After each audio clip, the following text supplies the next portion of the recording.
வணக்கம்.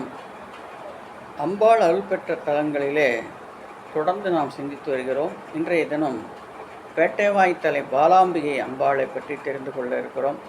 தமிழகத்தின் பாடல் பெற்ற சிவத்தலங்கள் சிலவற்றுள் அம்பிகையும் பிணித்தீர்க்கும் நாயகியாக அருள் புரிகிறாள். அப்படியான தலங்களில் ஒன்று பேட்டைவாய்த்தலை திருச்சி கரூர் வழித்தடத்தில் உள்ளது.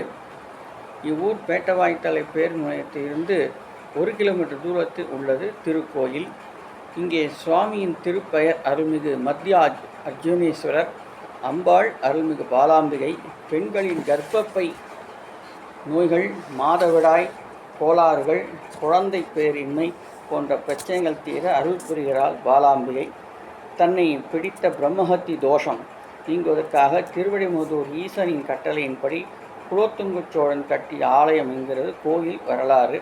பொங்கி வரும் காவிரியின் வெள்ளத்தை கட்டுப்படுத்த உய்யக்கொண்டான் என்ற வாய்க்காலை வெட்டினான் 3ஆம் குலோத்துங்க சோழன்.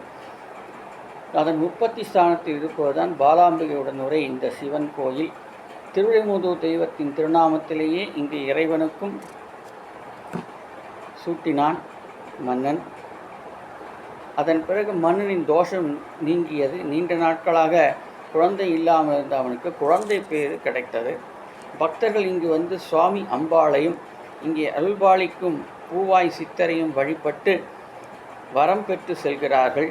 பல தோஷங்களால் வாழ்வில் நிம்மதி கெட்டு மனக்குழப்பமும் அடைந்தவர்கள் இங்கே வந்து வழிபாடு செய்து நன்மை பெறுகிறார்கள். இதனால் மத்திய அர்ஜுனேஸ்வரரை மனநோய் நீக்கும் மத்திய அர்ஜுனேஸ்வரர் என்று அழைக்கிறார்கள். இந்த கோயிலின் பாலாம்பிகை மனதால் தியானித்து கீழ்வரும் ஸ்லோகத்தை 11 முறை வணங்கி பால் சமர்ப்பித்து வழிபட்டால் கர்ப்பப்பை பிரச்சனைகள் தீரும் என்பது ஐதீகம். பாலாம்பிகா வைத்தியோ பயோரோக அரே நிச ஜுடே நமத்ரயம் நித்தயம் மகாரோக நிவாரணம் என்று பாலாம்பிகை துதியாக இங்கே சொல்லப்படுகிறது. நாமும் அந்த துதியை சொல்லி அம்பாளின் அருளை பெறுவோம். நன்றி.